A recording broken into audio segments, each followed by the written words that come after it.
Вас приветствует канал Climate Change, который продолжает вещать вам о климатических новостях, поступающих из разных уголков нашей планеты.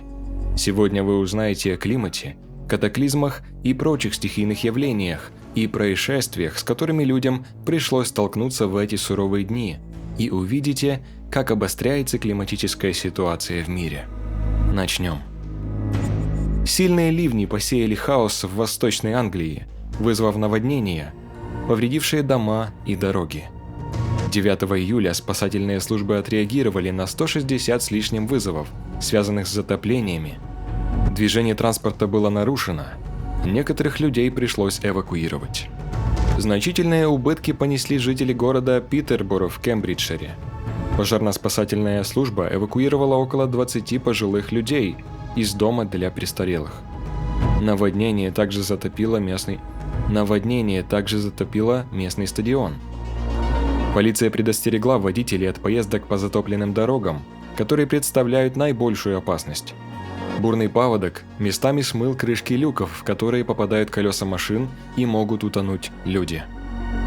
Наводнения затронули районы возле города Норвич в Норфолке, где повреждены некоторые здания, а дороги стали непроходимыми.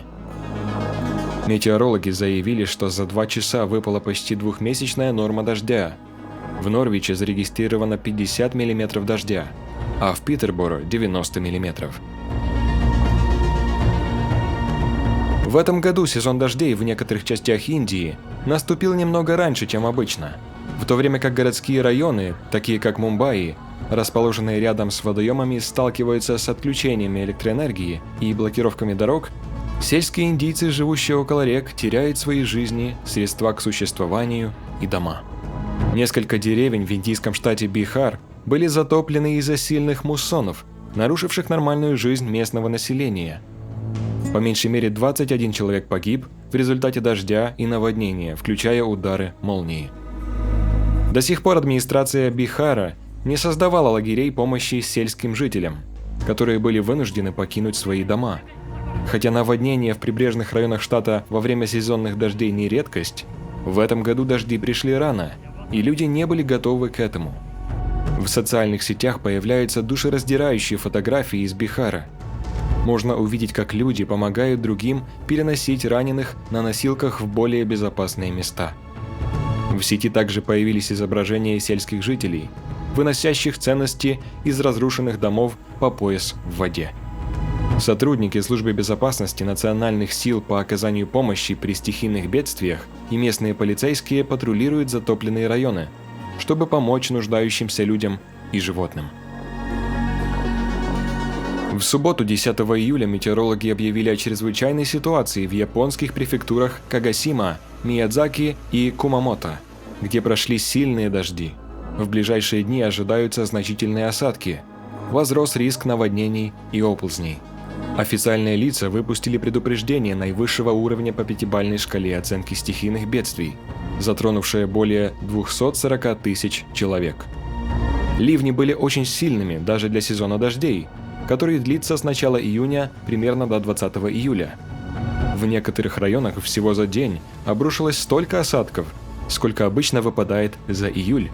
Жителям многих районов, где в общей сложности проживает более 120 тысяч семей, власти рекомендовали переехать в безопасные места. По стране открыты центры эвакуации. Ливень нарушил работу общественного транспорта и привел к приостановке движения скоростных поездов. 9 июля в Эквадоре произошло взрывное извержение вулкана Сангай. Колонна вулканического пепла достигала высоты 11 километров над уровнем моря. Облако распространилось на 45 километров к северо-востоку от вершины. Сангай покрыт ледниками. Он расположен к востоку от Андского гребня и является самым активным из вулканов Эквадора. Сейсмическая станция САГА дважды зафиксировала высокочастотный сигнал, связанный с прохождением лохаров, грязевых и селевых потоков. Сейсмологи предупредили о том, что продолжительные дожди могут вызвать новые потоки. Местным жителям не рекомендуется приближаться к рекам и их притокам. Эти опасные явления наблюдались в современный период извержения вулкана, поскольку ливни подхватывали накопившийся на склонах материал, который с большой скоростью обрушивался в водоемы и сносил все на своем пути. Части Западной Австралии пострадали от сильных дождей, вызвавших наводнение в городе Перт и его окрестностях. 9 июля в Государственную службу по чрезвычайным ситуациям за помощью обратились около 700 человек. Метеорологи заявили, что причиной непогоды стал холодный фронт, который может оказаться самым сильным в этом году. Датчик дождя в Кингс-парке достиг отметки 51,2 мм, что стало самым высоким показателем в Перте. 40 мм осадка выпало всего за полчаса. Дороги превратились в реки. Водителей пришлось спасать из автомобилей, застрявших в воде.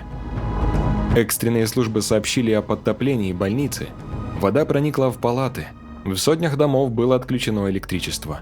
Сильные порывы ветра достигали скорости 98 км в час. На острове Ротнест некоторые деревья были вырваны с корнем, сорваны вывески и опрокинуты уличные конструкции. Ожидается, что холодный фронт перенесет в Западную Австралию порывы ветра со скоростью более 100 км в час, а также сильные дожди и внезапное наводнение. Жителей побережья на отрезке от Эксмута до Албани предупредили об опасности высоких волн в сочетании с приливом. Землетрясение магнитудой 6,1 балла по шкале Рихтера произошло в субботу 10 июля у побережья острова Сулавеси в Индонезии. Согласно сообщениям, сильное землетрясение произошло в 258 километрах к северо-востоку от города Манадо, в северном Сулавеси на глубине 68 километров. Также 10 июля 2021 года на территории Таджикистана зарегистрировано землетрясение. Эпицентр землетрясения находился в 165 километрах северо-восточнее от Душанбе.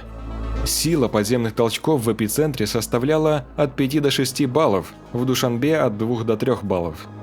Магнитуда землетрясения составила 5,9 балла. Эпицентр землетрясения находился на глубине 40 километров.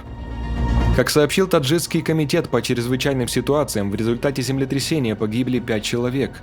2 несовершеннолетних жителей получили ранения, они были госпитализированы. Также землетрясение магнитудой 6,0 балла в четверг 9 июля произошло к югу от озера Тахо, недалеко от границы американских штатов Калифорния и Невада. Сейсмособытие произошло во второй половине дня, и есть 6% вероятность, что за ним может последовать более сильное землетрясение. Вслед за первым толчком было зарегистрировано не менее 40 землетрясений вблизи эпицентра, который находится недалеко от Маркливилла, небольшого поселения недалеко от границы штата. Магнитуда афтершоков варьировалась от 3 до 4,6 балла. К полудню четверга в службу сообщили о землетрясении почти 15 тысяч человек. На этом выпуск подошел к завершению. Спасибо вам за просмотр и активность в комментариях. Оцените это видео, нажмите на колокольчик и подписывайтесь на канал, если еще не подписаны. Будьте бдительны, не будьте равнодушными к окружающим и берегите жизнь.